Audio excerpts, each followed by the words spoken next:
Okay, we're recording. Hello, Sure, Susan. Susan. Hello, everyone. This is Lishan. I'm the visualization COE now, based in Kuala Lumpur office, Malaysia. Yep. Previously was under the supply chain team. I was the BI designer, so there was some recent change on my role. So actually, I'm joining as part of the visualization COE team. So just to have a understanding on how the thing is going to work, since this is the first kind of, I believe this is the first kind of visualizations or the dashboard that we're going to be built on HTML5. That's right. That's right. Excellent. Okay, thanks, Lishan. So we'll be sure to invite you to meetings and involve you when we're reviewing the front end. Thank you, Susan. Design. Yep. Okay, so can someone from Tech Mahindra, do you want to kick off the meeting in terms of what you're looking for and what the purpose of this meeting is?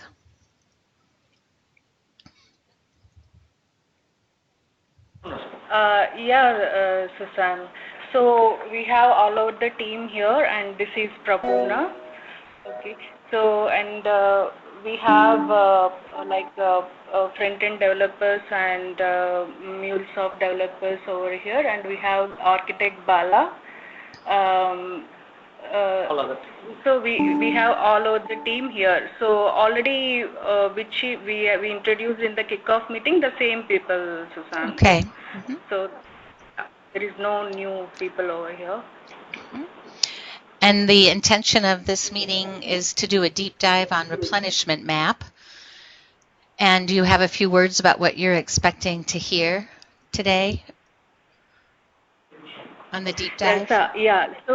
Yes, sure. So we want functionality of the replenishment map, so in detail, and with that we want VDM details and whatever the detailed information you are going to provide it on the replenishment map, Susan. Okay. All right, I will go ahead and start sharing. And not only the functionalities, also what's going to be on the new app versus what's going to be deprecated from the Tableau side. Which functionality are we keeping and not keeping, or enhancing, or right.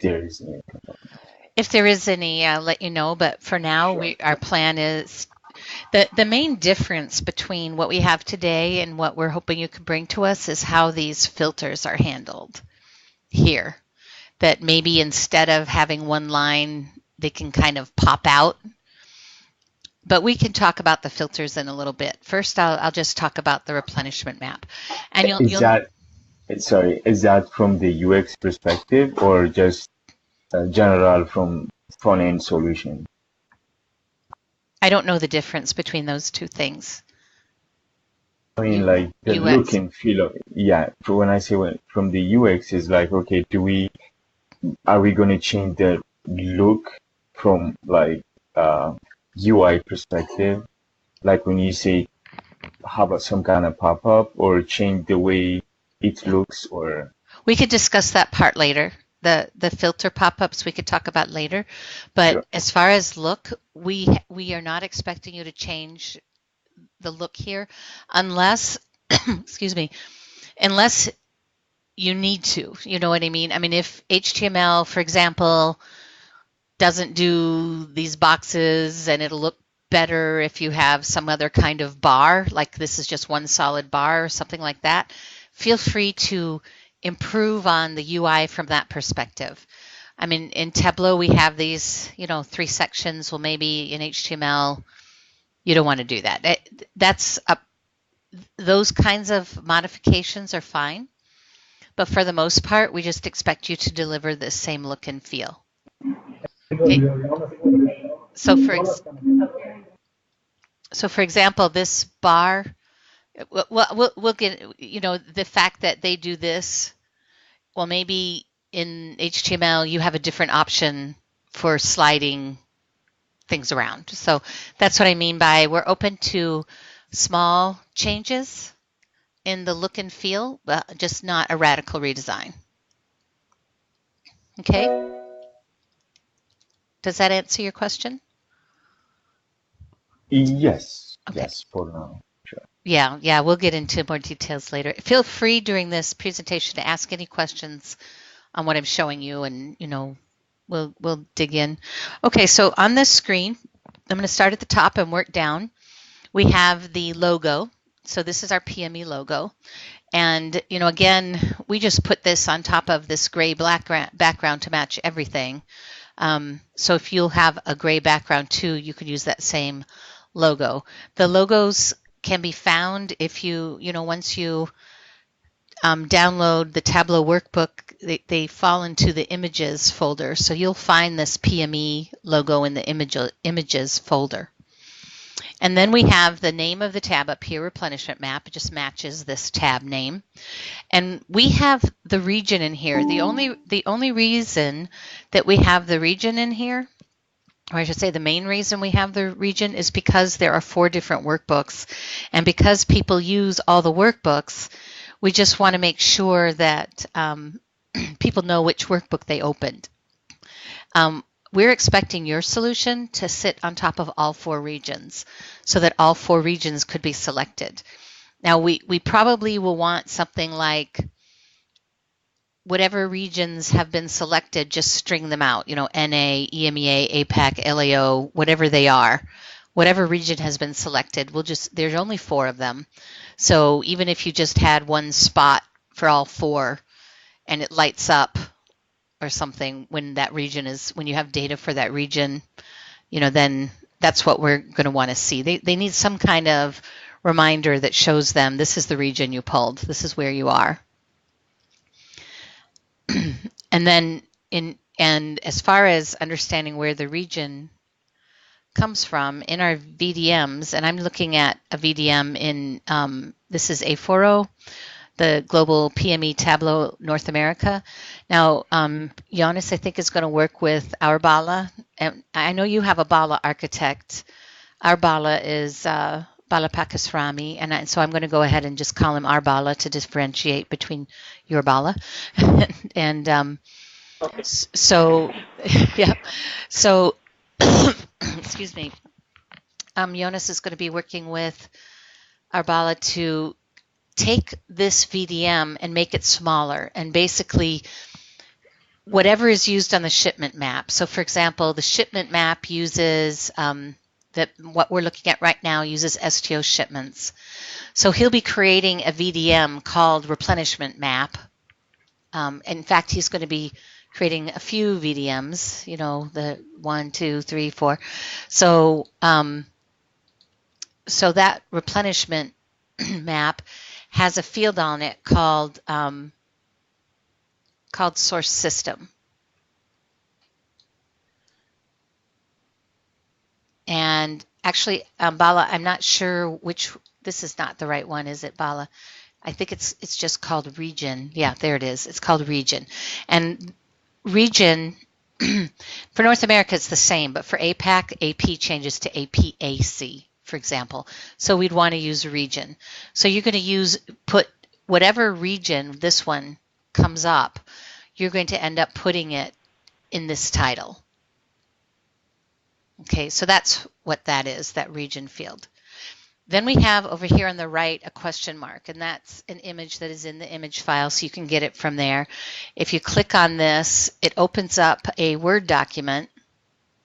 And so we're going to need the same capability. It's a URL. It'll just be a URL that is linked to a hyperlink that should open in Word, not on the web. I don't know why it's going to the internet. I guess Tableau can only do that. But if yours can do it so that it doesn't open on the web, it actually opens in Word, that would be nicer.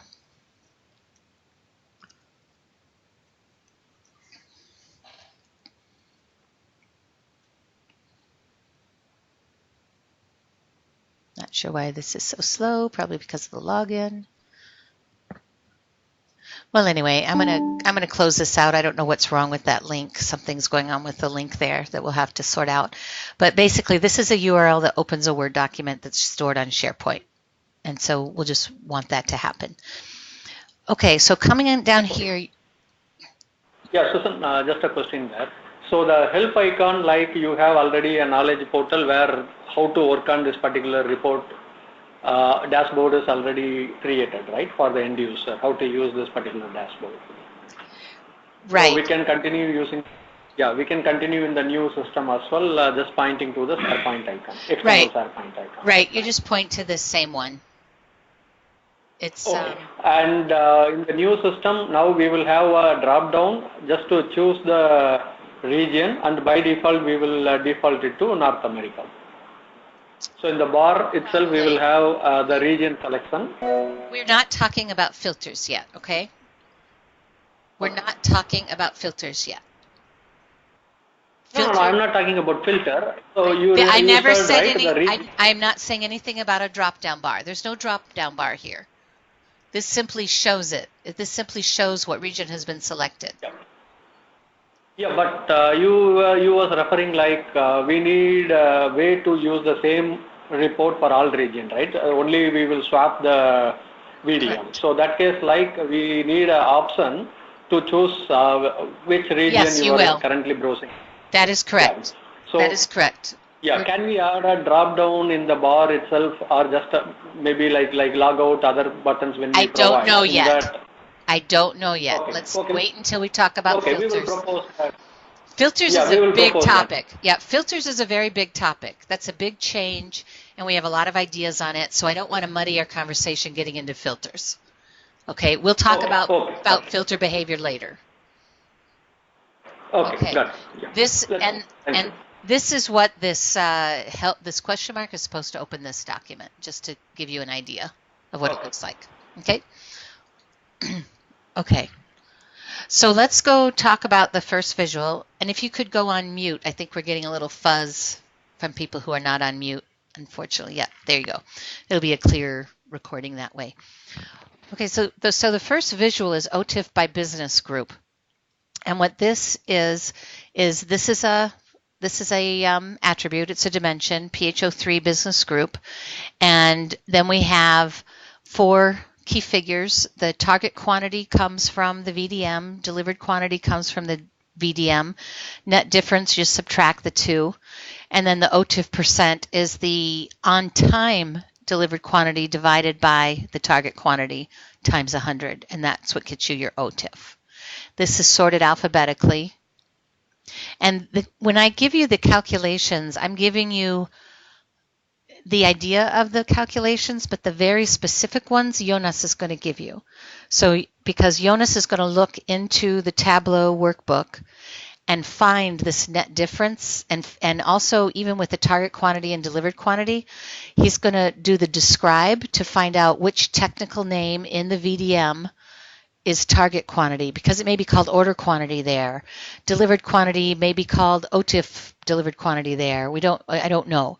So he's going to get into those specifics of exactly which field in the VDM these are pulling from. And then there's a formula there called net diff that he will go and look at the formula specifically to see if there's anything odd about it. You know, and then the OTIF percent, exactly what is that calculation? He'll look at Tableau to see exactly what that calculation is. Okay? And then we want to match on decimal places, so just be really careful about decimal places to make sure that those stay the same. Excuse me. And then you see the red and green. This red zone horizon is saying I'm red if my OTIF percent is, I don't know if it's 30 or less than 30. Jonas can tell you that too. But, well, here's one that's exact, 51. So if I drag this and then they drag this over, I got it to 50.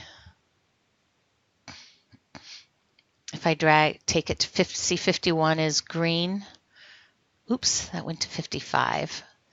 See, this is not the best, and we can't click in here.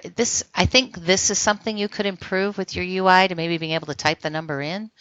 instead of trying to do this, which apparently only goes by 5, which anyway, it's only by 5. So you'll see that the reds and the greens change for OTIF. So it looks like 50, so anything greater than 50 is going to be green. And anything less than 50 is going to be red. And then you can also come down here with this selection. Maybe they only want to see what's red. So they'll click on the red. And that way they could focus in on only the categories that are wrong. So that's what that one does. Okay, and there's the greens. And then all. So that's how these two work with this visual. Do you have any questions on this visual? Oh, and also you see these tooltips. With the hovering over with the tooltips, what our objective is with the tooltip is to show them anything that would make reading a chart harder. So for example, this one, if you're colorblind, this tells them that it's below red, and it gives the name of in case you're way over here, you don't want to track your eye over. It gives that name again. Okay? Yes, Susan. Okay, so then the next action, and the reason we did these in separate actions was simply because the performance was so poor. To be honest, if these came up at the same time, as long as it performs well, but the reason we do this too is that mapping, and this is a complete table and a complete mapping. If we pull all the data in, this table is going to be huge and the map's going to be really messy. So it's probably best just to leave it this way, actually. So for example, if I click on branded BCC wipes, now it's filtering on that for these two tables and displaying it in these two tables. So now this is the map only for branded BCC wipes, and this is the table for wipes underneath it. You'll notice that it's all the same. It's really the same table as this. The difference is that we have order SKU in here now, which is our product detail. Now this map here, what this does is it has the green and the red. These are called lanes, and one of them is a shipping plant, and one of them is a destination plant. Replenishment means I'm shipping product between our plants. These are not shipments that go to customers. So these are going between our plants. So here you have an example of a ship plant shipping from the Pacific Northwest all the way over here to the North Central DC. And you'll see a lot of things come into the North Central DC, and that's why you see the stars there. But this one just goes from there to there. Now in Tableau, there is a special kind of visual map in Tableau that this does. And so we're going to need from you whether or not we need that in here. So in the STO tables, there's a thing called the path ID and path order. Now these are things that we had to create for Tableau to work. But for HTML5, you may not need this to make it work. You may be able to do these kind of maps without that. So that's a conversation to have with our Bala, to say, do we need these fields anymore? Because right now, every row in STO shipments is doubled. Which is probably why this is taking so long to populate. I think Tableau calls it a network map. Not entirely sure, but I think that it's called a network map in Tableau itself.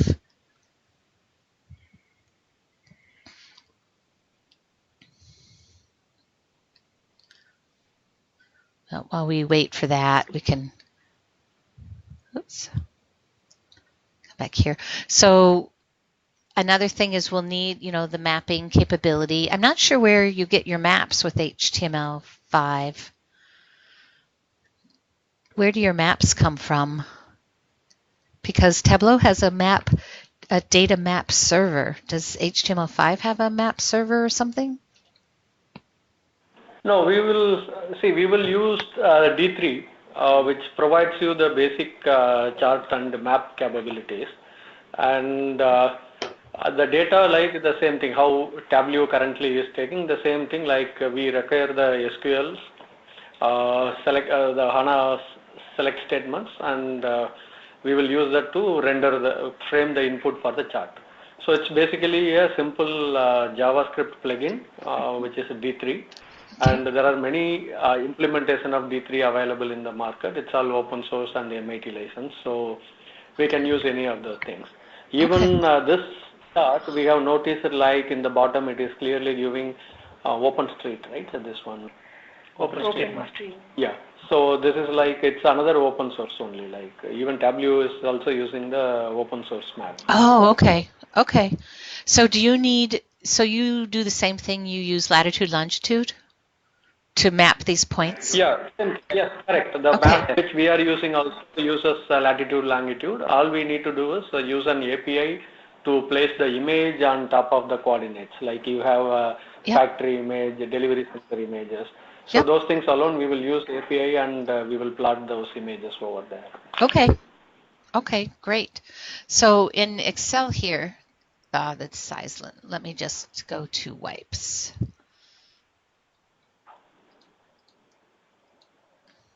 See if this is any better.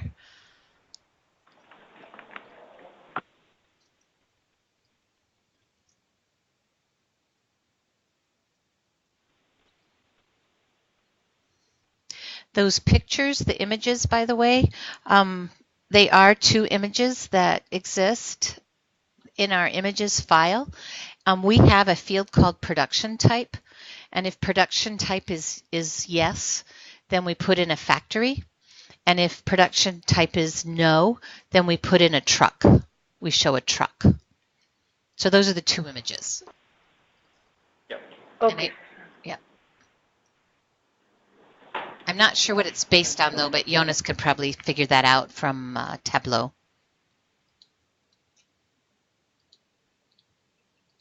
Must still be painting.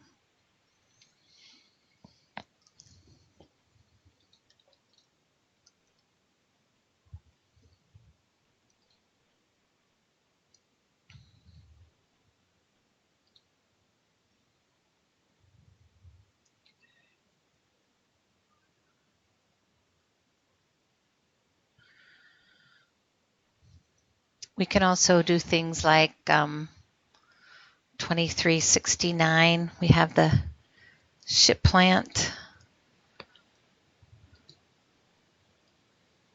Just to get less data in here.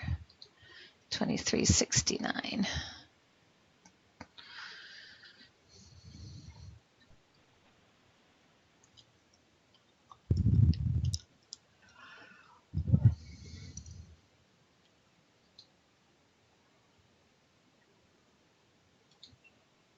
Okay. These must both be production sites then. So you have your straight, you just have the one line, and then underneath you have your skew. It's interesting. I don't know why we have that. This tooltip of ship plant 2369 should not be there, Jonas. I don't know why that's there. I suppose, I guess, I don't know.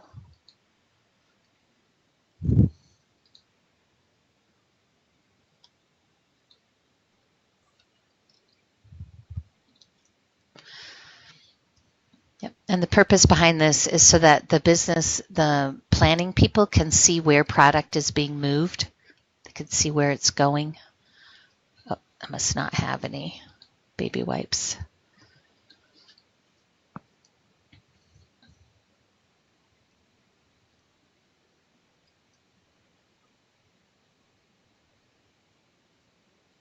Okay, I'm just going to go back to all.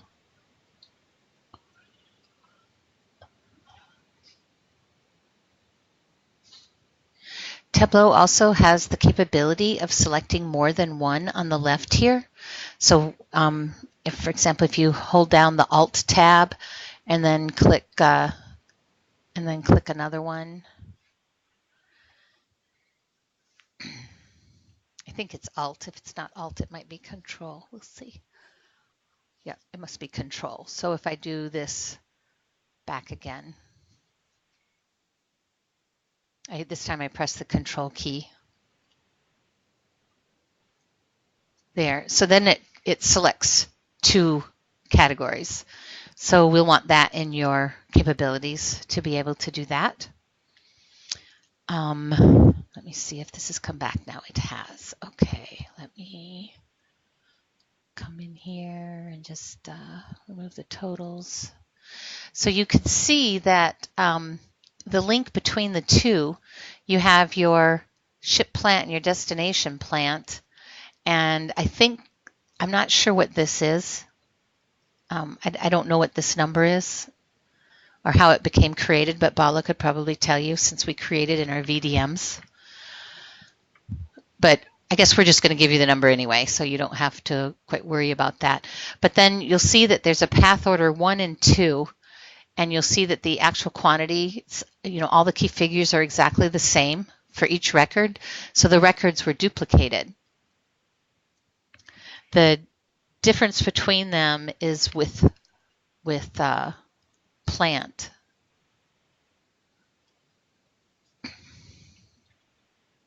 Susan, I think it's the ship plant, destination plant, order number, and the item number. It looks like an order number, item number. Thank you, Lalitha. Thanks.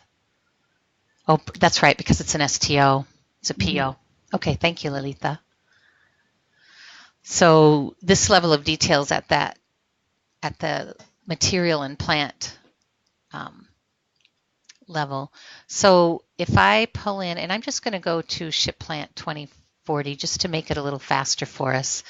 So if I filter to 2024, just to get fewer records.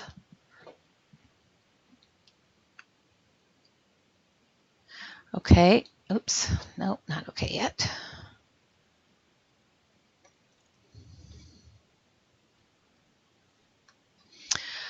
Okay, so then I just wanted, so if we go to ship plant,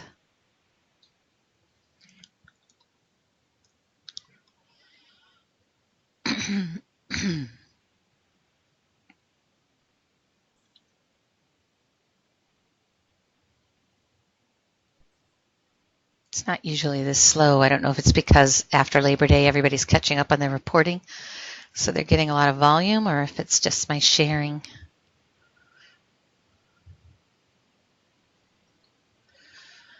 Okay, and then the, here, I'm going to pause a minute, look at the destination plant, and then I also wanted to show you, we have, under ship plant, we have latitude and longitude.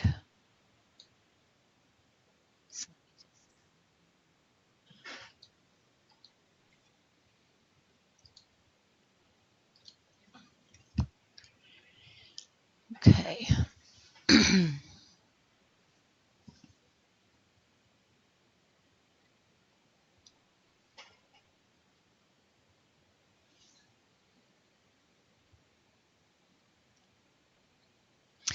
Okay, so you can see that the rows are duplicated, and the ship plant 2024 going to 2050, you'll see that the ship plant latitude is different.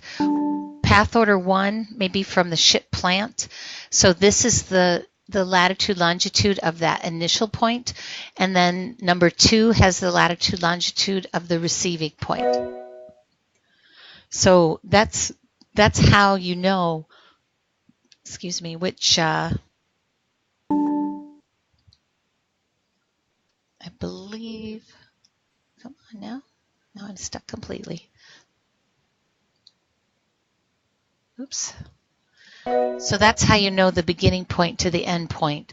The fact that you have 2 records and one is telling you the location of one point and the other is telling you the location of the other point.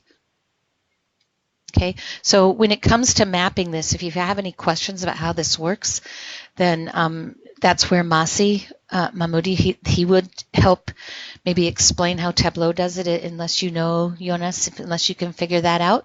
But he's a resource for you as well. But so I'm assuming that since this is an open street map contribution, I don't know if this functionality is going to work in the same way for HTML, but that's something you can sort out. So that's the other point here that needs to be done. So as I mentioned, the images come from the field called production type. So in here we have ship plant type. Sorry, it's just ship plant type.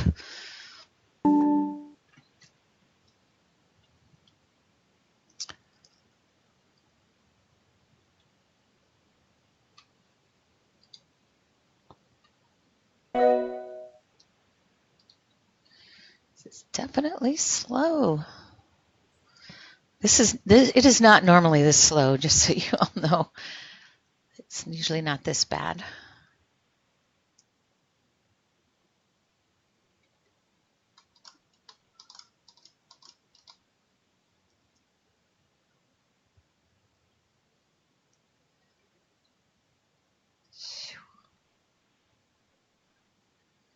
So you see the yes here, and then there's a destination plant type, and which is usually a I think I'm just gonna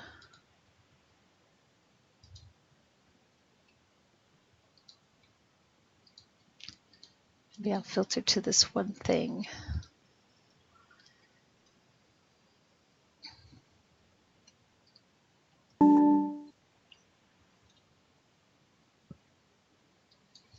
So as you can see, the destination plant type, this is a no and this is a Y. So your factory icon would be used for this point, and your DC or truck, your truck icon would be used for this data point for the 2050. Okay, so that's how we tell the images. All right, and then down in here we have the order SKU and the tooltip pop-ups. So I think that's pretty much it for this. Oh, one other thing is that we do allow them, for example, to check on one lane. So if we click on one line here, and we call that a lane, it's shipping from one end to another, that's the shipping lane for that, then this filters down here to only show the products that are inside that lane. So your ship plant 2050, it's just what's gone out, but it's actually only what's gone out there to the destination. Okay, that pretty much covers this chart. So if you don't have any more questions on the chart and how this works, we could talk about filters now. Oops. Yeah, Susan, we have noted the questions. We will ask you in the end all the questions. Let's continue your flow now. Okay, because I have finished this display part. So now... Okay, we have just a question. Bhagat has a question. Please. Yep. Yeah. Hi, Susan. So row selection in the business group. So we saw that there is a column selection also. Is there any impact in the maps? That's what makes the maps show up. This is the kind of filter that says don't show any data in the map. I'm not sure. Okay. Seems like so I've got a column. little, yeah. So what it is don't show any data in the map until this is clicked. So if I unclick this, the map and the table disappear. Okay. If I click it again and they show up, that's it. That's the only interaction. And they are filtered to this. Yes. So when I click on this and show these, it is also filtered to brand. These two are filtered to branded infant care. So these are only your infant care products. So I think, Susan, what he's asking is the business group is the column name, right? So yeah, these are all rows, like branded BCC vibes, branded childcare, all of them are rows in the table. So if you click on branded infant care, so you're filtering on a value for branded infant care. Is that what you're asking? That's correct. I forgot his name. But this is only filtering these two visuals. When we click inside of visuals, it does not apply to any of these filters. So you'll see I clicked on branded infant care, but underneath PH03, you could see I've still filtered on everything. It didn't change the overall filter. It only changed the filter for what you're looking at the moment inside this tab. That's the way Tableau works.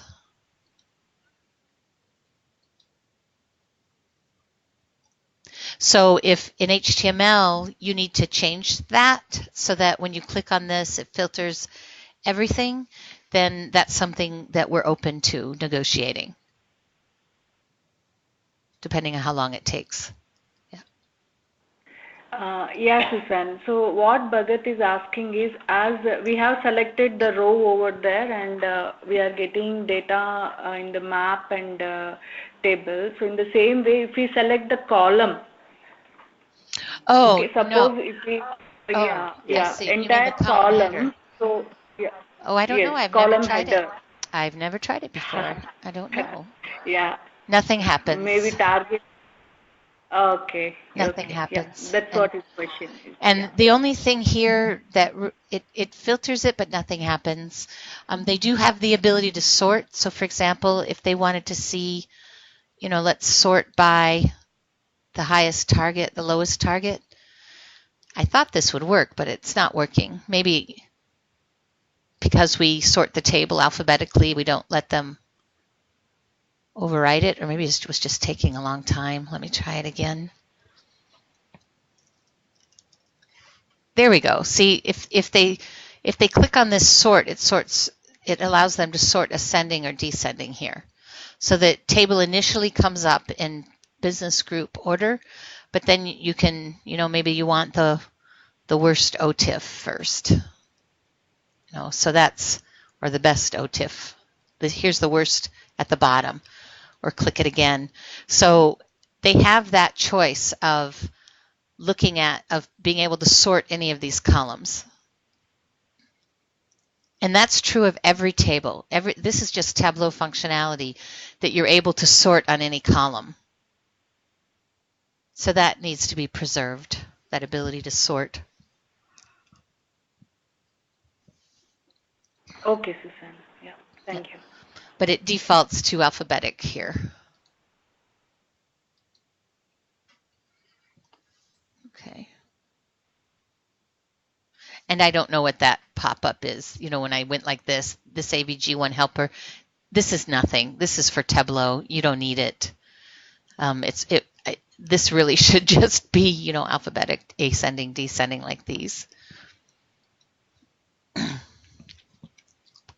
Okay, any other questions on displays? No, Susan, thank you. We are okay.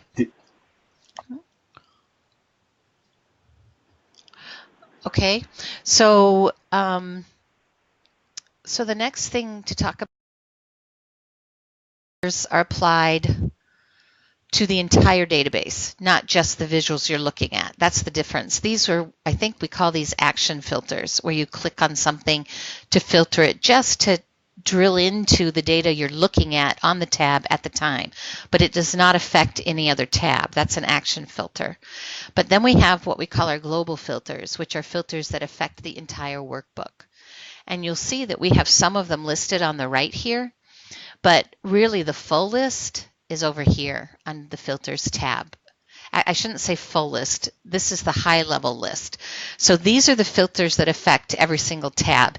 Any filter you don't see on here doesn't necessarily filter everything else. Plus, Christine's logic was she wanted the things you would drill into to be on the individual tabs.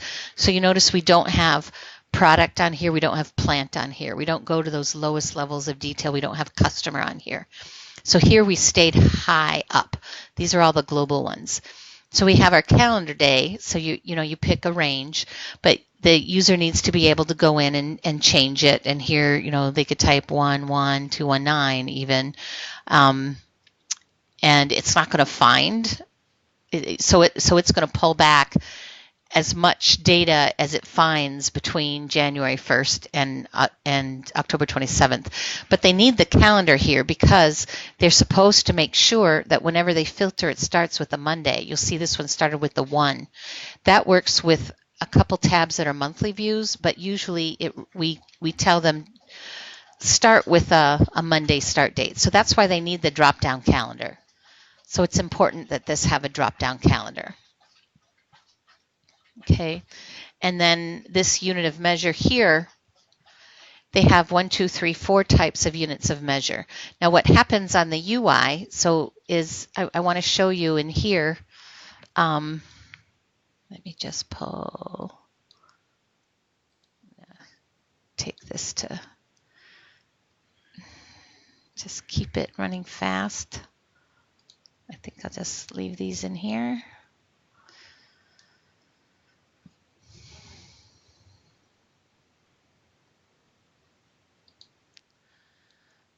So what we do in Tableau is we use a parameter. So this is a parameter. This right here is AU, CS, M3, and GSU. These are all parameters. And if you look here, you'll see that every key figure has an AU, CS, EQ, GSU, and M3.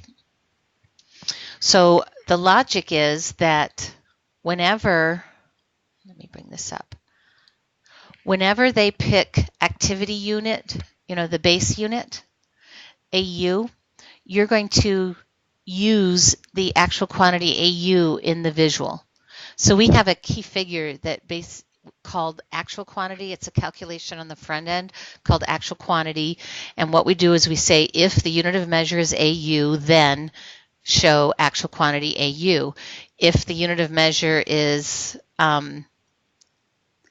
EQ, then show EQ.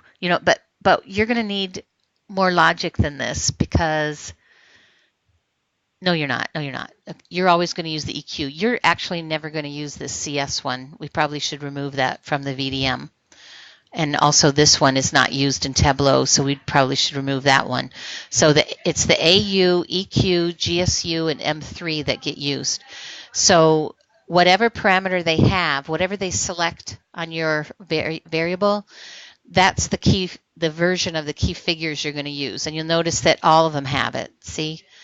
What these are units of measure. So for example, a case may equal, or 100 cases may equal 1 cubic meter, or 100 cases will equal 100,000 GSUs. It depends. The AU is the base unit. That's how we manufacture it. It might be comprised of a few cases. Equivalent cases is we take like a display unit that has the equivalent amount of cases, and that's what goes into equivalent cases. So a display unit may not have 2 cases of product on it. It might have 1.5 cases of product on it. So we do that multiplication so that we can compare, we can add up our display units with our case shipments. That's what that one's for. The global standard units is a way of measuring how many tissues we sold. So for example, we have facial tissue, we have different sized boxes. One box might have 100 tissues in it and another box might have 20. Well, you can't just add the 120, or I'm sorry, you can't add 2. If you add the 2 boxes, you get 2 cases, but actually it's 120 tissues. So GSU is the 120. It keeps it from skewing to the larger boxes. M3 is cubic meters. That's how much of this product can you stick into a truck? How much can you put in a truck? And when they need to worry about if the truck only takes 2150 square, cubic meters or 2000 cubic meters, we need to know how many cases is that going to be? So that's what that is for. So these are used by different people. They're used by planners or transportation people. Some people, if you care about, I need to know how many truckloads of product I have, they're going to pick cubic meters to see how many truckloads they have. If they want to know, well, how many of these boxes am I going to have to lift off the conveyor line and ship, they're going to pick base units. But when it comes to sales and to customers, they usually use global standard units because they're really caring about how many tissues did I sell. So, and did the customers want and did I plan for? So these three have more to do with shipping, have a lot to do with shipping, and then the global standard units with how much of the product itself. Cases and equivalent cases also has a lot to do with customer because we ship cases to them. And it tells how many they got. So again, as every single key figure has a unit of measure conversion. So you will have, for all of these, you will never use one of these directly in your UX or in your front end. You'll always be asking the question, what unit of measure are they looking at? Then use one of these. Okay? So when we're looking at let me just narrow this down again just for a better response time. Let's go with 26.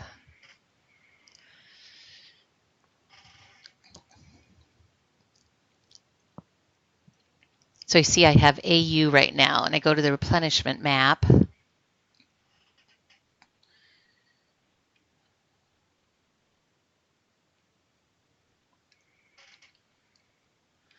And you'll see the target quantity. This target quantity is in base units. It's this many base units.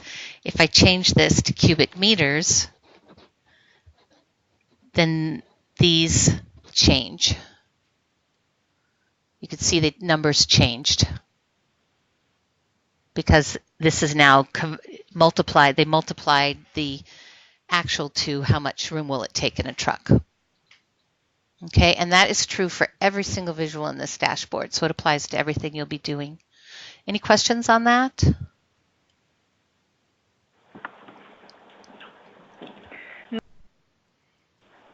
No? Okay.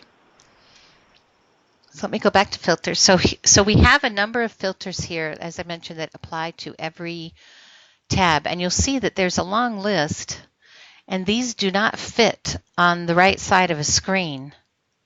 So that's why we had the thought or the idea, it was actually with another product that we were going to try to go with to solve our problems, that, you know, we had to pick just a few of these going up.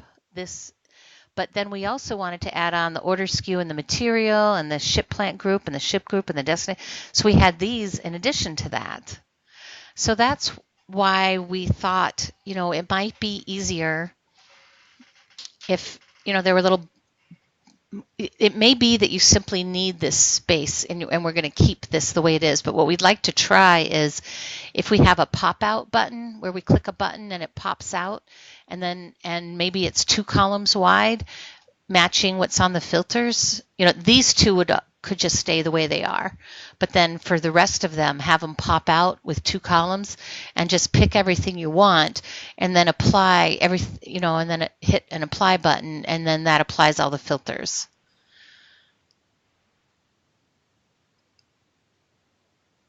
So we're actually looking for ideas on your part, you know, from all the projects that you've worked on. How have you handled the situation where you have so many filters? How do you make it easier for them to work with, to pick those filters? It could either be a pop out here or a drop down here. Do you see what I mean? Yeah, so we can have a flyover kind of things, or right to left or auto hide. So we can work on that part. Yeah. So whenever needed, like you can touch an icon in the center of the screen that will bring the filter back into this main area. So you can work on that, and then it can hide back. So we can use the real effectively. So that way. Yeah, drop down is always better because for all these filters on the right side, we don't really need this much screen space for. We can just use drop down. And also, like, I was just wondering, all the tabs that we see on top, I don't know, like that design can even be improved upon instead of having listing, or because since there are a lot, it's like clutterish, and it's kind of it will distract your view. Yeah. And we are open to your ideas on that too. This tab thing is a Tableau thing. Sure. So we're open to any ideas you have on how to make that better, because it is true that some of these logically go together, like these three go together. These three go together. They could be grouped. These two can be grouped. The two forecast accuracies can be grouped. Even these three can be grouped. Yeah. So we could talk about that. Sure. Yep. Okay, good. And with there's one other thing I need to say about these filters, and that is that they what we call cascade. So you may be familiar, that might be an obvious term, but so for example, if I click on adult care here and apply on the business group adult care, and now it's filtering all my data for the whole workbook to just adult care.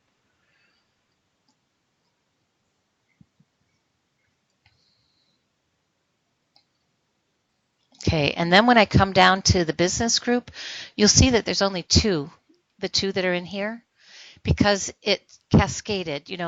This filter applied to this one. So this one went to PH01. There's only one. They're all in personal care. But you could see how so then if I just pick one of these,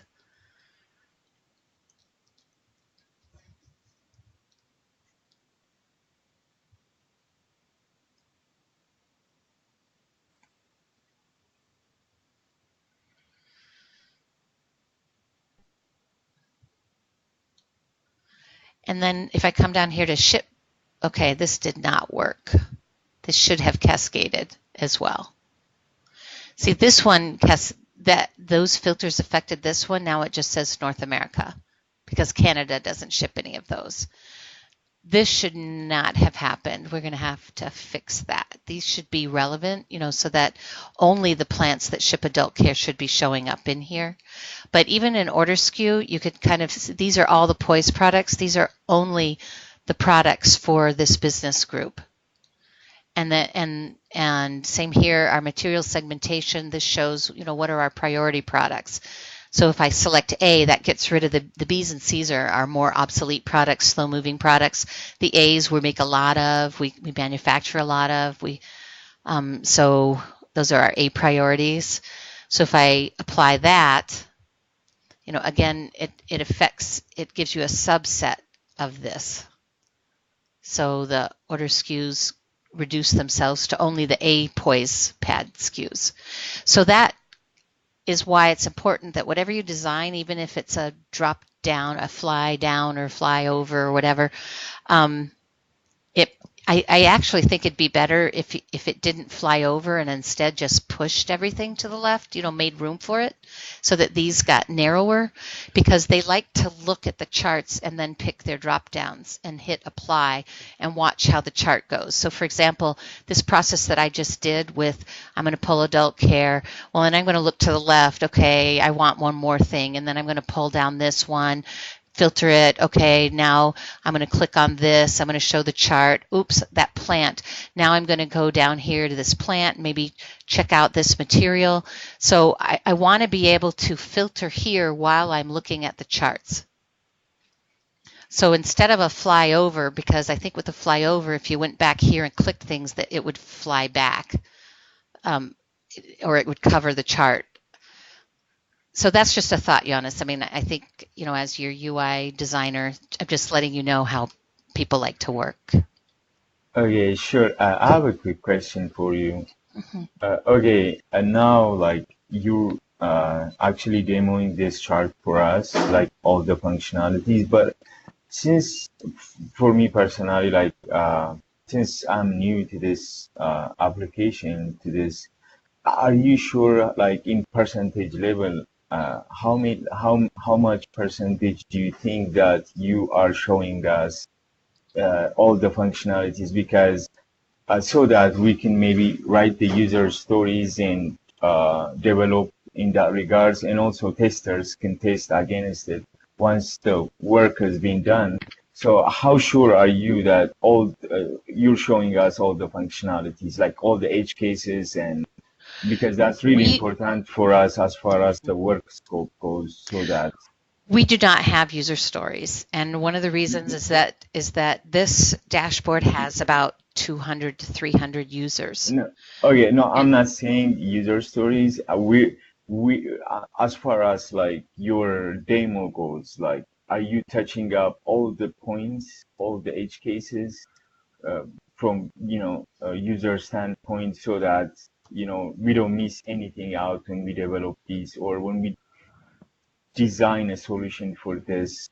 We really need everything. So this demo should be like everything about this app, not just the high level, because we need everything. So to develop, without missing any pieces.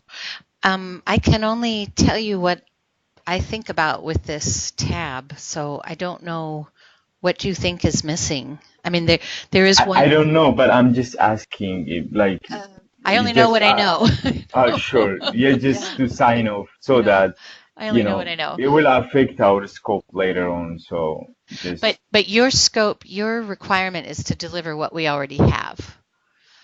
You're not designing something new or trying to give us anything new. Yeah, I suppose there is a danger that we'll look at it and say, oh, what about this? There is that. I suppose there will be that danger. Will you be creating I think we're going to need several touch points. Like, don't wait until you're all done.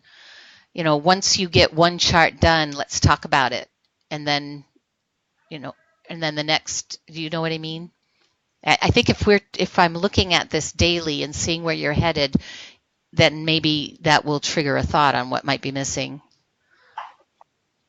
And like, if we can, like, today is already done, so we're almost, going through this map, but like, if you can just take like a few minutes and think about the rest of our charts demo for the next consecutive day, so that how can you make sure that this happens? Like, because like, it's sometimes from high level overview, it's easier to think that, okay, we will just going to replicate this functionality, this look and feel, but there are different edge cases underneath, so that really affect development. So it's always to just jot down some points. What are the most important things about this map functionality? What are the musts that we need to see? And then, we can start, working from there. But just because I think that would be great if we have that from your side. I'm assuming that you're taking notes while I talk, and those become your points. Of course, but okay, it's just a thought. Yeah, I to minimize the amount of time I spend outside these meetings giving direction, I think the idea really is for you to take the notes. And I think you and I, Jonas, are going to be talking more often. So just whenever we talk, for you to jot down those notes and compile those lists. I think that will make sure we cover it. We can. We might also be able to meet with the business, since you're in this time zone. We could meet with the business and just have them talk a little bit more about how they use it, and that might generate a few more. Sure. We just don't want to miss out, like, bits and pieces here and there. Right. I think that would be helpful. So I'll make a note to do a follow-up meeting with you and the business. Sure. Okay, thanks. There is another functionality that they are used to seeing, and that is they click on a chart and they click download and they go to data. Tableau offers all of these. The business doesn't care about all of these. They just need the data. So we click on data, and what this does, there we go. Okay.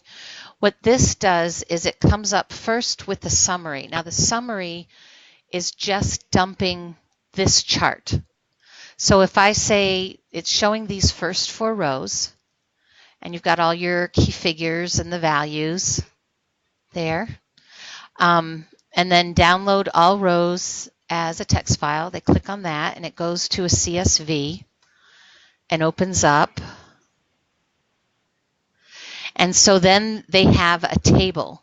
Now, I don't like the way that Tableau does this table. What they really want is this visual, but in a table. Now, maybe this is happening because I chose the wrong thing, actually. Let me close out here and do download crosstab instead.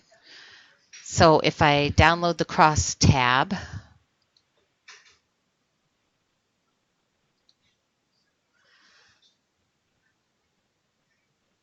so here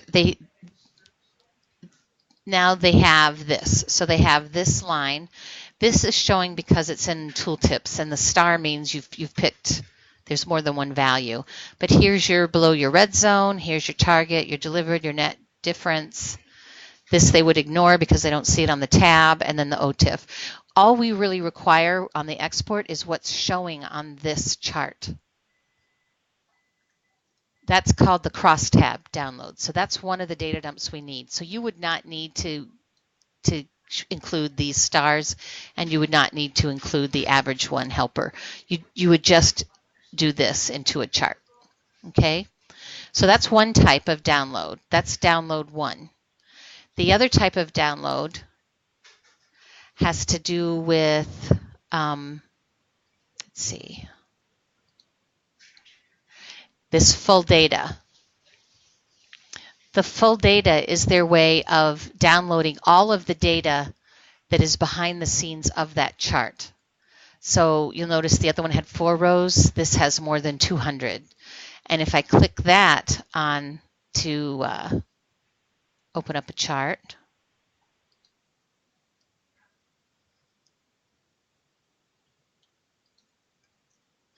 so what this has is just a complete dump of all of the data for that row, and and all of the, let's see, wondering if it shows every single thing, you know, pH 5s, 8s. So it's basically all of the dimensions and all of the key figures that relate to this table, this STO table. So the VDM. So when the VDM is created, it just gives all of them. So you'll notice, you know, it gives every single key figure for that VDM. Okay, so those are the two kinds of downloads that we need. One is a crosstab, and one is simply every single field for all of the data that is filtered at this moment in this crosstab, in this visual. All of the data rows that made this up.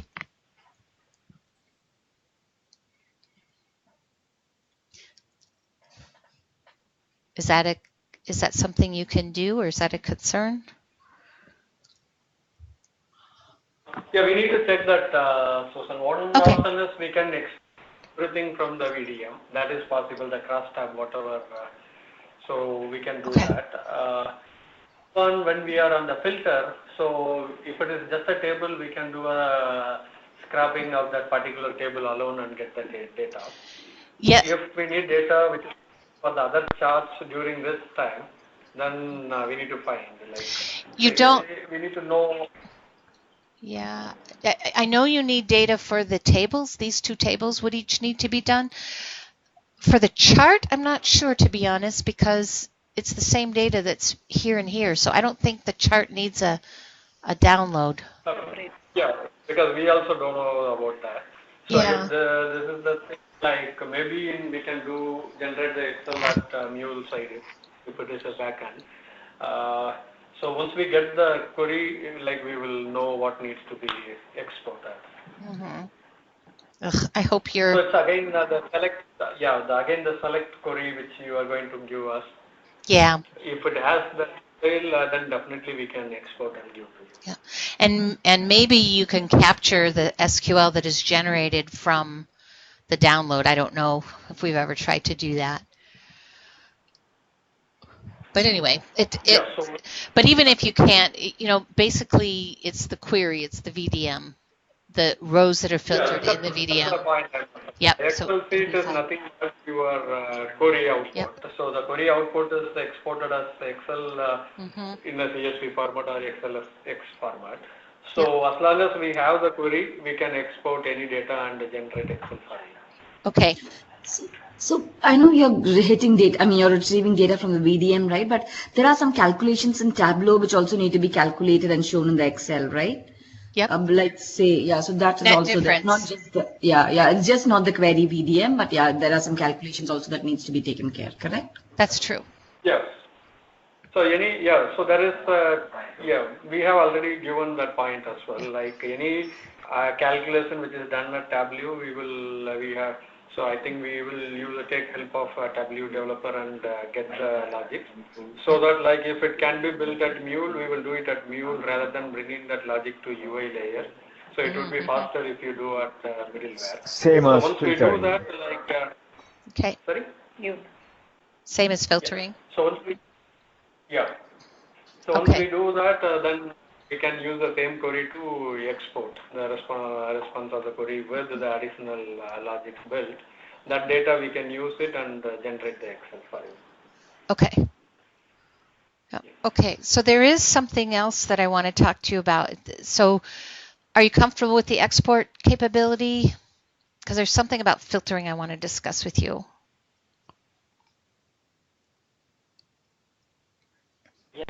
Yeah. Yep. Yeah, we can go to filter. Yeah. Okay, so another idea we had with filtering, and let me just, Tableau engagement, okay. So I want to talk about another aspect of filtering. Our users come in and they set up their filters, and they can set up their filters for a specific business case. For example, they may have an objective to improve something about the A SKUs for a certain region, or for an SNMP planner. They might want to be tracking just one of these. So every time they come into the tool, they only want to be looking at S72 and A. So that might be, one of their objectives. And then another time when they come in, they want to see S82 and A and 5 others. They may go into Order SKU and pick 15 specific numbers that they want to use all the time for a couple weeks, and then after a couple weeks they're done with that and they'll get rid of that and they'll start with something else. But the idea is to make this more usable by allowing them to save their filters, to give them a filter set. Now today the way they do that is they go into their views and they save their views, and they're doing this functionality on saving views purely to save their filters. And the problem with that is once they save their view, it also saves the chart. So when we update the front end, it breaks their view and they have to recreate them all over again. This is a big complaint with Tableau, that they're constantly having to recreate these because we made this more efficient, maybe changed some calculations, but the cost is the views, is having to recreate their views. So what we thought we'd like to do is a similar functionality where the users can save their views, save their filters, where they can, and we'll just call it saving filters. If they could save their filters, because the filters don't change. We change tabs and visuals a lot, but we don't change our filters other than to add one or subtract one. So if we have that they can save their filters and then call up their list of saved filters and start again. That's what we'd like to be able to do. And we also thought that if we saved their filters in a table in HANA, then we might be able to improve performance by not having any filters in the Tableau over here, but allow, if you're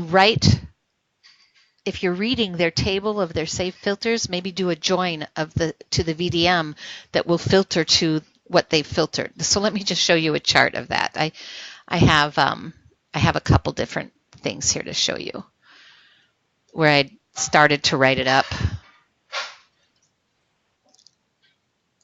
But let me there's that, and then there's the Visio. Where is my Visio? Training enablement. Customer portal mockup. Okay, I'm also going to open up this PowerPoint. So this was just an idea. It's something for you to think about. If you decide, no, that's not it's going to take too long performance-wise, then never mind. But here's the thought we had of individualized filters. So we have in HANA, we have all possible cascading filters and we refresh it nightly. So we have a VDM, or actually we have a table that has every dimension from all of the sources listed in a table. And then, so when they go to look at their filters, we thought, great, if they want to pick and see everything that's available, we can just read that table, show them the filters, and then they can start filtering on it, which reduces it. And if they like it, they could save it as a public view for others to use too, or a personal view. And then they pick that view to use.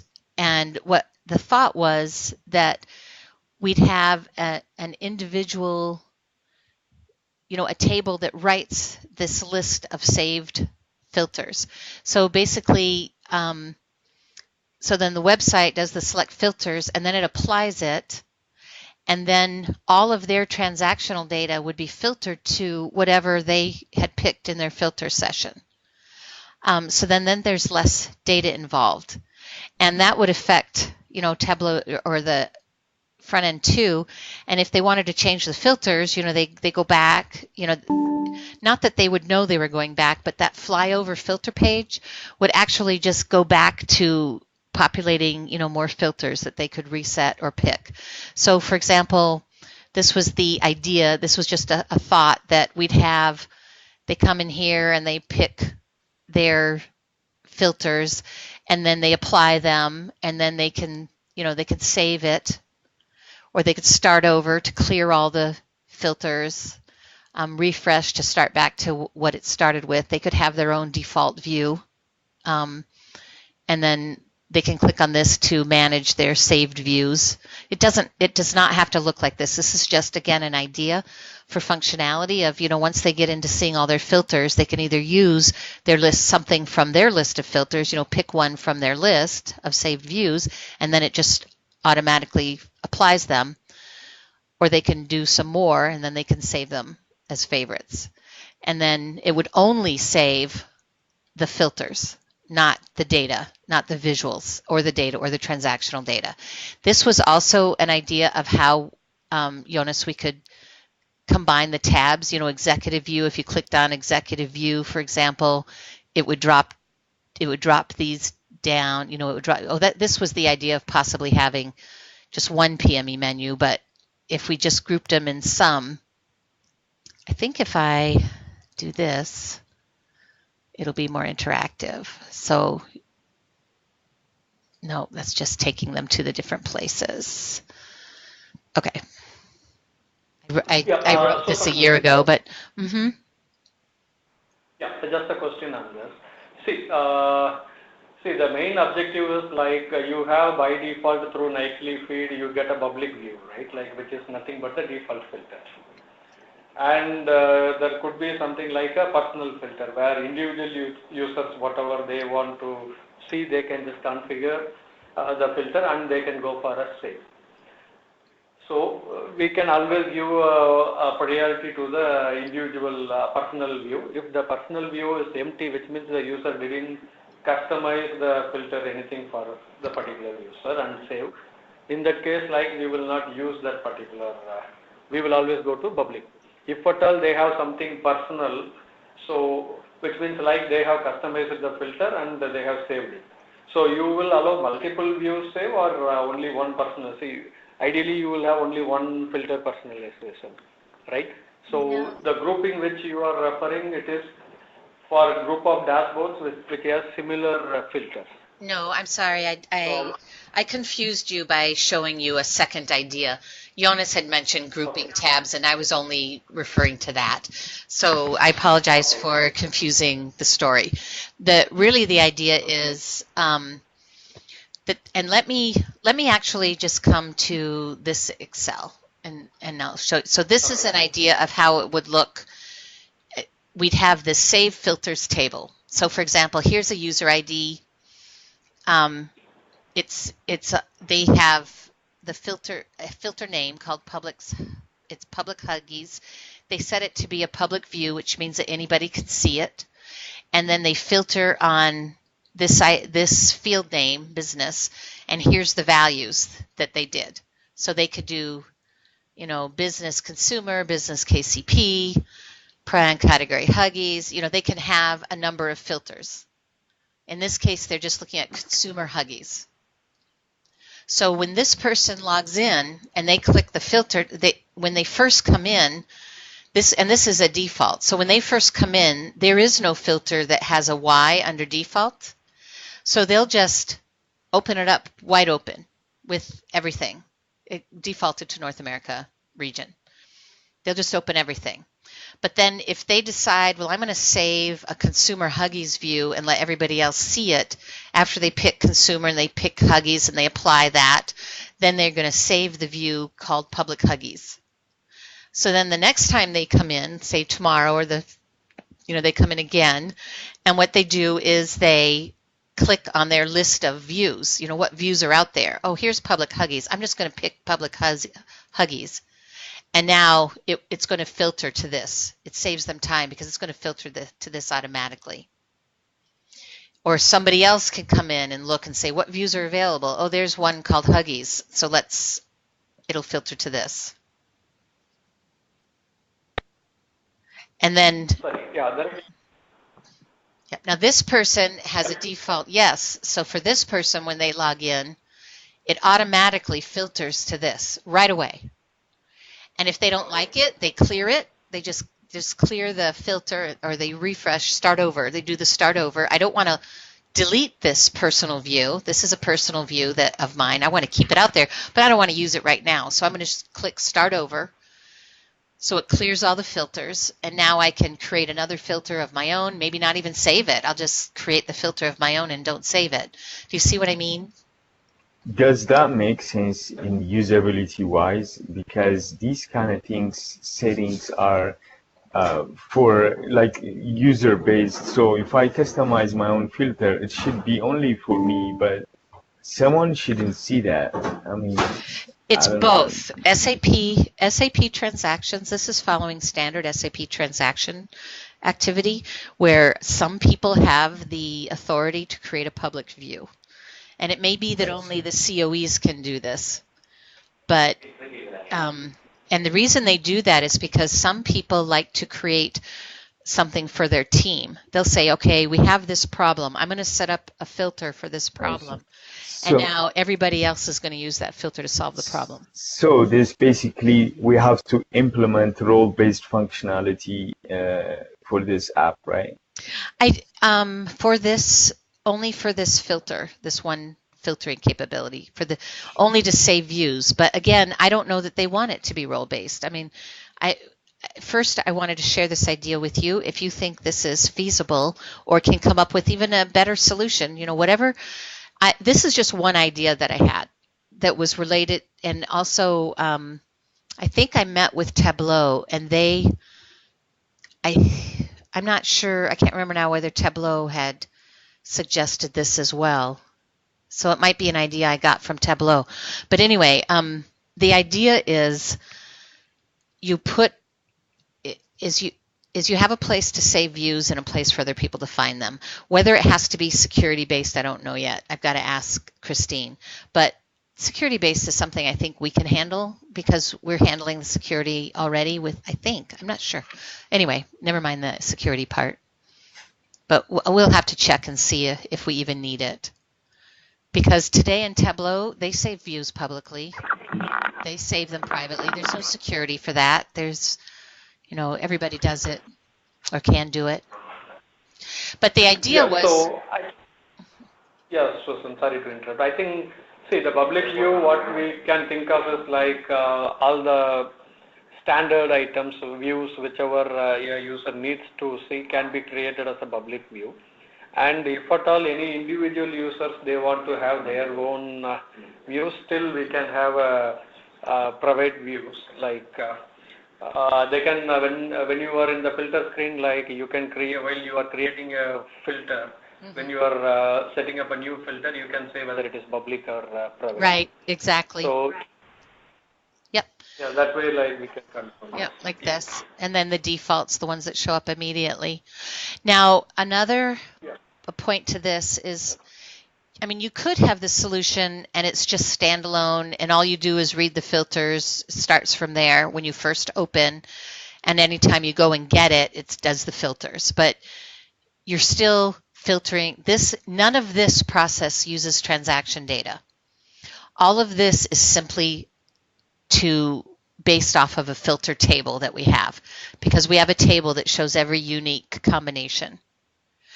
So this table stands by itself. So that's why we thought, well, we can go an extra mile and say, well, if we've set this up, anytime we read a transactional VDM, we can do a join in the HANA VDM. Maybe we can join to this table. Whichever filter is active at the moment, like maybe you have an active flag here that when they click apply the filters, it writes to active, and then and clears all the actives for everything else that they have, but it takes this list of filters and then filters all the transactions with it. Or maybe in your point of view, it's HTML5, maybe you can use memory to save those. I don't know. But I just thought I would mention it. Yeah, sorry, Susan. Say example, like you created a view, public view or private view, and you logged out. So when you are coming back, so that should be something like a default, right? Like post which you can go and change. The default view is something like we need to mark it any of your private view as default or your public whatever. Maybe that option also we can give to user itself to mark which one is their default view. Yep. Like when they log in, like instead of using the default value, whatever they marked as their default, that we can use and retrieve the data. Exactly. That they can have their own default. Yes. Yep. And so if we they need to just mark default. If they didn't explicitly mark, we need to just mark the very first view or something as default, so that user can go back and change the view. Change the view which they think that is their default.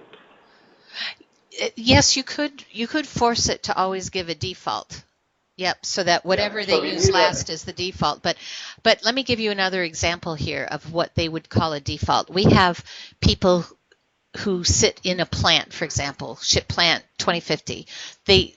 That's the plant they're responsible for. They're going to want their default to be to ship plant 2050. And always start there, and they'll always start there.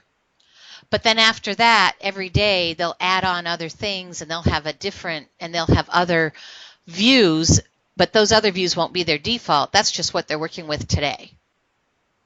Or maybe they'll save it. But their default it's more likely that the default will be very simple, like this plant or this business, because we have people who work in consumer, we have people who work in KCP. Their default will definitely be consumer or KCP. Yeah, so if we have something mapping like that, probably we can try. Otherwise, like we need to either keep the public view, whatever created as a default, till the time the user explicitly go and create a new view and mark it as their default. You can't just have the default be wide open for North America. Just pull everything in North America. Yeah, that's what. Like if they don't set anything as default, then the default view of North America will be shown to them. Exactly. So after that, like when they log in, they can go to filter tab. So in the new system also, we will provide the filter. And we assume so I think there is a difference we have seen in the filter also, like it's not same in all three reports. So we need to figure out the uniqueness of the filter for all three dashboards. So if at all any delta differences, we need to explicitly call out this filter is applicable only for this particular dashboard, because filter is a common page where we have 80% of common filters and maybe 10 to 20% of differences. So we need to find a way how to present that. Well, actually, the filters that are different, like destination plant is only on replenishment tabs and customer is only on the customer tab. In those situations, we want the data to go empty everywhere else. Sometimes, I guess, because it kind of reminds them that, Yeah, but what we will do, like we will just list out the field and we will send it across to you what is the delta differences. you can confirm back whether you want that field for individual dashboard, whichever unique in the common filter screen or not. So based on that, we can use any field which is not set. We will assume it. It is we will take the default for that particular filter screen. Okay. Okay. So we need this page so that we can provide option to save the view names, other functionalities. Save the filter names. And it's probably better to call them saved filters rather than saved views. They're called saved views in Tableau, but we don't want to save the view. We really just want to save the filters. We are not saving the data, so, right? So we cannot save. It's saved. So you're only saving the filters. Yep. But then, as I mentioned, the next step is it possible, once they set their filter, let's say this is their filter, is it possible when you pull the VDM for the transactional data that you can join to this to make it smaller? And I don't know if that's possible. It may not be possible, but it was just a thought. We thought like when we call a VDM with the select query, we need to pass, we thought like we may need to pass all the parameters as an input. So in that case, like while passing the parameter, first we will call the table where we are storing the filters and then use that value to call the VDM with the query. Yeah, the problem is that they don't have to filter on everything. They can filter on just a couple things and leave all the rest blank. And we don't want to filter on blank. Yeah. Anyway, we are planning to have one table for this view for the filter save, right? Like we need a table in HANA to save the filters by user ID. Right. So when we have such things, so before we make a original VDM call, we need to always go to this table and get the filters for the view the user is requesting for, and then you call the VDM with this filter. Right. Like if maybe out of 20 you will have only 2 filters set in a particular name. So we will use only those 2 parameter of the filter and then we will call the original VDM. So it's kind of 2 calls we will do before we make the original VDM. Yeah, I think. Yeah, sure. I think this only works because joining this VDM to this filter table, I mean the user filter table would not work, Susan, because some of them are nulls and everything. I know. So we have to That's join what I said. everything. So that would not really work. So one thing like they have to retrieve the filter values from the user filter table and then call the VDM with where clause, where this is equal to this or where business group in these list of values. So that's how it will work. Joining it to the lower level, joining at the lower level with this user filter table would not work. Right. Unless you can do a dynamic join, which is the same thing as a SQL. Yes, but if you do that, it's going to cause performance issues in the VDM. Gotcha. Okay. Okay. Yep. So however you want to, so again, these were ideas. The functionality to be able to save their own filters is important. If you want to design, if you've done this before and you have other ideas of how to design it, feel free to suggest those and we'll get that in front of the business.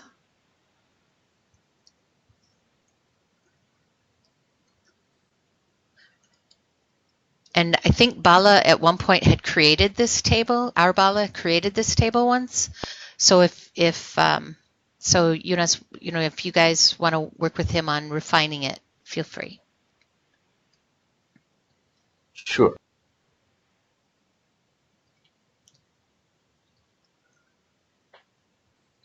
Okay. Do you have any other questions?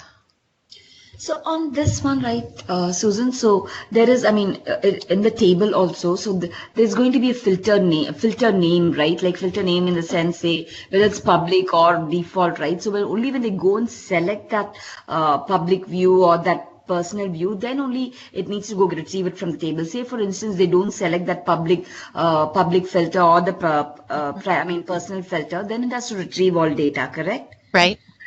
Okay, so then we can have a name in the table also, like filter name, like that, and then... Yeah, it's right here, user ID, filter name.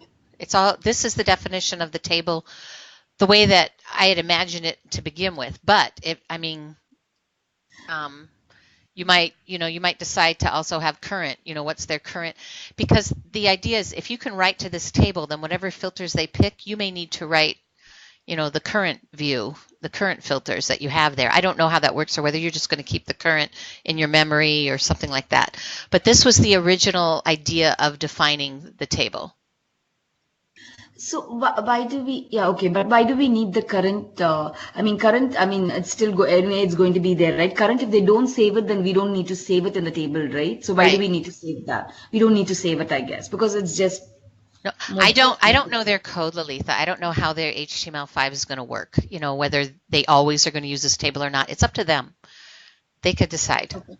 Yeah, so because we have to decide together because it's going to hit HANA too, right? So that's the reason I'm asking. So if they select a public, if they select a filter name, yes. Otherwise, whether it's default or public, I don't think it makes a difference because if they select that filter name, then all those filters that were there in that filter should come up, right? So whether it's public or default, I don't know if it. The reason it matters is that default means as soon as they open the dashboard, we go and get their default record and we do our pre-filtering right away.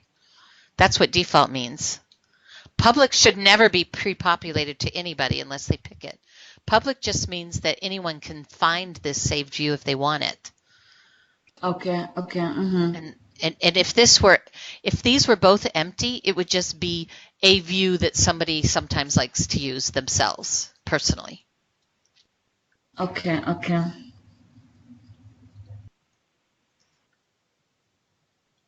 That we need to design the UI screen for that, right? It's not on the Tableau yet. Right. Well, it's sort of, the design was just this. But again, you can make it better if you want to. Let's see, where was it? This was the design, here's your filters, have a button that says apply it. One that says start over, which just refreshes all the filter values to everything in the table. Start over. What if I want to use I want to create a custom filter, but not publish it for others to use? It's right here. Make it my default. Make it public. I see. Here's my name. Here's my save button. Here's the name. And then I don't know why I have these two here, the start over and the refresh. I don't think you need both of these, but I think what you'd probably need is an open views, like saved views. You click on your saved views and it gives you a list of your views. See, like this one, you click on it and then you apply it, that kind of thing. Sure. But again, you can improve on this design however you need to. Yeah, so maybe public, it's not user based. It's not user ID based, right? Only personal is user ID based. So. Well, no, the public still has whoever created the public one.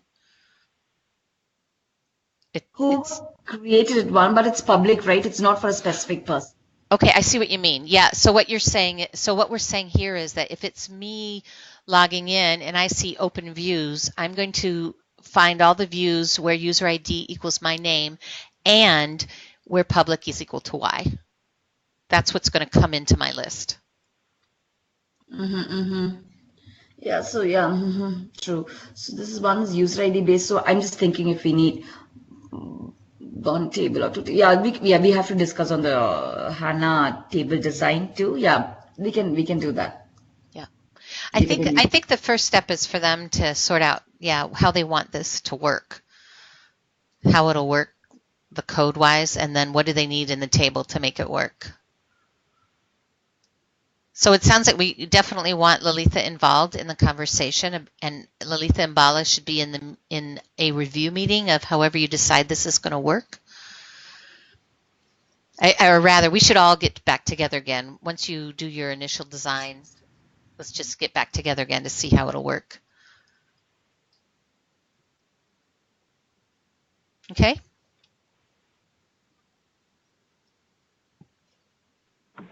Yeah, Susan, can we have a Q&A session now, Susan? We yes. have some 8 questions. Yep. The first one is on the data. So we have noticed in one of the documents, so there is a restriction of 26 weeks data, right? Is that the maximum data which VDM holds in every day, when you do the badge? Okay. I don't know, some. Good. Right. Let me come back in here. So on our filters, we default the calendar. That's a good point. We default. You'll see different names of dates in here, like planned delivery date, etc. It doesn't matter what the name is. This is always calendar day. Okay, so you're always filtering on calendar day. We just call it different things for each data source, but you're always going to be filtering on calendar day.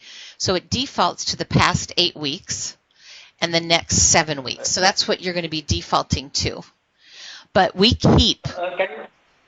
Susan, sorry, we just missed the point. So what is the, you said like 6 weeks is the future, or? Can you read this? Can you see this underneath here on the filter tab? Did it paint yet? Yes. Yeah. Defaults to the past 8 and next 7 weeks. Okay, so past date is 7 weeks, right? Past 8 weeks, next 7 weeks. So this one is 7 weeks from Sunday, and this is the past 8 weeks. The data, the VDM itself has 26 weeks going past and 18 going future. But when it first shows up, these are the dates you're going to want to use. And that's a good point. You are not going to want to save the calendar day with their saved views. And even the unit of measure, these two should not be saved with their filter views. It's only these ones that are saved. Yeah, week will be changing dynamically, so we should not persist to the date in the. Yeah. And so they might come in here and say, okay, I only had 8/26. Now I'm going to go back to 8/1. Okay, all our data disappeared. I don't know why. Something went on. But anyway, does that clarify the calendar day? Because that was a very good point. Yeah, that's a good point. Yeah, because most of the charts like has a future and a snapshot, right? So maybe not in replacement, maybe in the other reports. So if we have only 26 weeks of overall data, then we thought of like checking with you what is the past and the future. I think we got the answer. So 8 weeks is always past and 7 weeks is for the next. Right. I thought that was 6 months instead of 6 weeks from the kickoff meeting. It was like 18 weeks forward and 6 months backward. And that's correct. 6 months is 26 weeks. Oh, I see. Okay, and then our goal is for what we're building now is like to make it at least 1 to 2 years, right? You don't have to worry about that requirement. Our goal is that your process will run so fast that we can add extra data to this. Sure. But that doesn't change what you build. That's not within scope. You are not going to be ever in scope running with 2 years worth of data. We don't have that kind of data. Sure. It's just, you're just going to tell us, yeah, it's possible. Sure.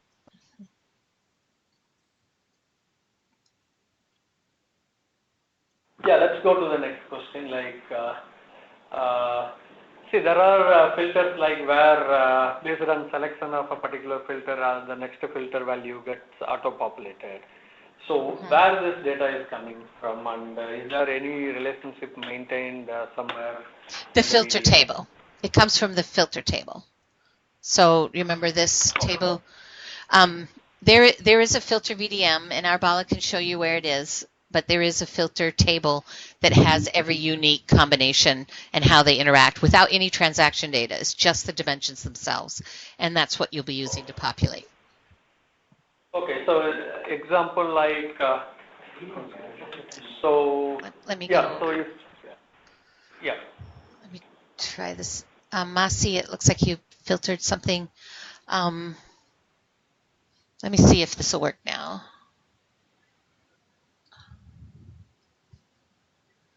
This filter tab reads this. It uses the filter VDM.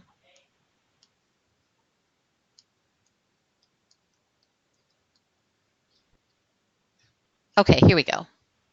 So, yep, so this is where, for example, if we say consumer,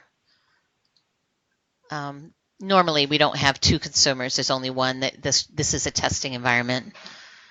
And there's data being fixed for that. And so then we come down here and we should only have the consumer products.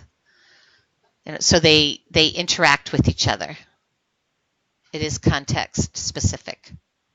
And it comes from that filter table. So it'll be smaller. Okay. Yeah, got it. So even if we go from the bottom up approach also, like it will automatically swap Right. all the values, right? That's right. And that's why if we filter something way low, like a brand category, if I filter to, depend, this one, sometimes you'll see a value up above, but that's only because for Tableau, alternative category is now filled in and this is all filled in. But that's just because Tableau knows there's only one value, so it just shows it. So I would assume that you would do the same thing. That's a very good point, that if I filter on something and it shows you what all the values are, but I don't know how, this is just how Tableau works. So, the users might not need you to do that. Okay, it's a little weird. Okay. Yep, I don't know if we necessarily, if you filter on something low, need to show all these values going up above. I do think they like it though, so if you can, that would be great. Yeah, so we need to just reconfirm this point, Susan, because Sure. this is a very critical one. Yeah, so we need to just check whether it is available as part of VDM or any other logic has been written. Yeah. It's in the filter VDM. Okay. So yeah, let's get the, once we get the VDM, maybe like we will try with the conditions and see. Okay. Yeah. So just to give you an example, right? Say for instance, you select segment PH01 segment is equal to personal care, and when you try to do a drop down, it's basically a query that says, okay, select distinct platform from the filter table where segment is equal to personal care. So that's how it works. So these are all basically queries to the filter table. Right. Right. So if you have selected two, then there's an AND condition like where segment is equal to personal care and platform is equal to brand and adult care. And if you want to select business group total, then distinct values of that come up from the table.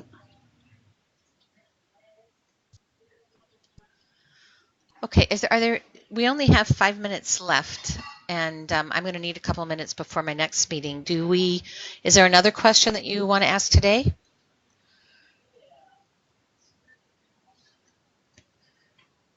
When can we have this recording today?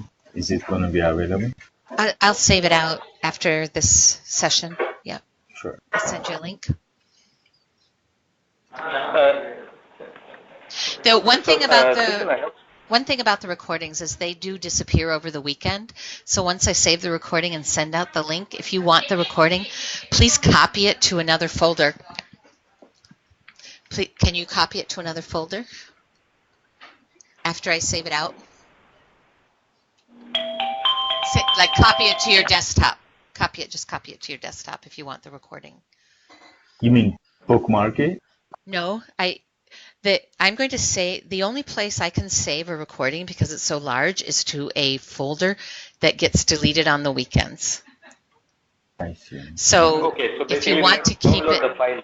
Yes, you will need to copy that file to your own desktop in order to continue to refer to it. I'm sorry, unless we can come up with something else. Sure. Okay. Susan, I have a question on filters. So basically you said there is a VDM for filters, right? Yes. So my question is, so if you are applying, for example, a material number, okay, you have a duration of 20 weeks or something, you have a material which shows up in the filter, the SKU and the, if there is no sale happened or there is no stock shipment during that, whatever the week duration, will it still show up in the filter? Because no. Is it relevant? No. The filters are rebuilt every night from the transaction data.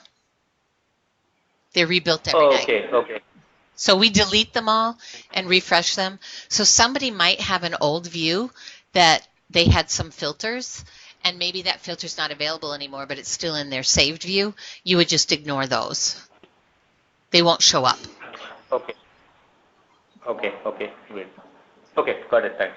Yeah, good. That's a good question. So the VDM and probably of that Excel sheet, maybe few records to have a look at it, how the data looks like, the filter. It's this VDM, global filters. Yeah, we actually use a table right now in Tableau. We don't use that VDM as such, but this is a VDM that you can check. We would rather you used VDMs than tables directly. And filters are not stored based on calendar day again. I mean, they are just dimensions. Calendar day is not part of the filter. That's true. But because we only build this from 26 weeks worth of data, there may be a possibility that it would fall off, you know, and it's still in their save view. But this is the definition of the filter table. So we don't even have all of the dimensions in here. We only have the dimensions that we filter on in the front end. If we don't filter on it in the front end, it's not in here. Whereas the transactional data might have more because we use those in A4O. But this filter table only has what we filter on in the dashboard. And you can see there's... So Susan, I think this one has more of the names of the filter. So what I'm asking about the data itself, basically, the content of the filter. So the example of what I gave is if there is no shipment of a particular... Will you just go right click and data preview to see what's inside? These are the column names. Okay, got it. Yeah, okay. Yeah. Okay. I have to go to another meeting, so I got to wrap up. But so if you could save your questions for tomorrow, we'll just continue on with the questions tomorrow. Yeah, we will start tomorrow's session first with the pending questions, and then we will continue with the remaining answers. Okay. Yes, and prior to that, I would suggest the team contact Rashmi. Rashmi is the Tableau person from TechM. She will be able to go through with you the functionality have built in this report. I thought Jonas had that already. Jonas, don't you have the Tableau desktop? Not yet. Rashmi have it. Sure. Lakshmi? Yes. Is Lakshmi in campus or she's virtual? Right. She's working in India office from TechM. He have the HANA Tableau dashboard desktop. She can actually work with you to translate the design. Is this the same Lakshmi Tatavarti? Yes, correct. Okay. He's from TechM to support this activity, this project, Tableau activity. Okay, and Jonas, if you have questions during your time zone, you go to Masi. Masi, okay. Masi Mahmoodi. He's right there in the Roswell office with you. Hopefully you're sitting near him or something. Masi, okay, sure. So Jonas, Lakshmi works from India office and she works for other projects as well. So sure. She's part of our team, other project team, yeah. Sure. Okay, do you need either of these these samples that I showed you, the Excel file, or are you pretty comfortable you'll build it yourself? What do you want to do with this? Yeah, if you have it, that would be great. Okay, I'll send that later too. So I'm going to turn off the recording and save it, and then I'll send it out to everybody. Sure, thanks. Okay, thanks.